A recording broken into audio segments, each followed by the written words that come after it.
সেই জল কামান দিয়ে কিন্তু তাদেরকে সরিয়ে দেওয়ার চেষ্টা করছেন। চমৎকার পরিস্থিতি, উত্তেজনাময় পরিস্থিতি রাজধানী শাহবাগে আমরা আপনাদেরকে সরাসরি দেখানোর চেষ্টা করছি। মাদ্রাসার যে শিক্ষকরা রয়েছেন জাতীয়করণের দাবিতে, ইত্যাদি মাদ্রাসা জাতীয়করণের দাবিতে তাদের দাবি, সেই দাবিতে কিন্তু তারা অটল রয়েছেন এবং তাদের যে ব্যারিকেড, পুলিশের সেই ব্যারিকেড ভেঙে দেওয়ার চেষ্টা করেছিলেন, জল কামান নিক্ষেপ করে তাদেরকে কিন্তু সরিয়ে দেওয়ার চেষ্টা করছে আইন শৃঙ্খলা রক্ষাকারী বাহিনীর সদস্যরা। তাদের প্রতি লাঠিচার্জ করছে আমরা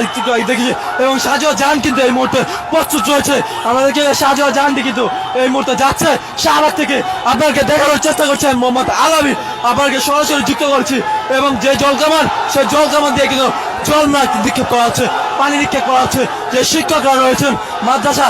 ইত্যাদি মাদ্রাসার যে শিক্ষকরা রয়েছেন প্রধান উপদেষ্টা বাসভবনকে তাদের যে পদযাত্রা, সেই পদযাত্রা বানচাল করার জন্য কিন্তু আইন শৃঙ্খলা রক্ষাকারী বাহিনীর সদস্যরা আইন শৃঙ্খলা রক্ষাকারী বাহিনীর সদস্যরা এখানে ছিলেন এবং তারা কিন্তু এই মুহূর্তে এখানে রয়েছেন এবং আমরা দেখছি যে পরিস্থিতি, পুলিশরা কিন্তু তাদেরকে এগিয়ে যাচ্ছেন এবং যে জল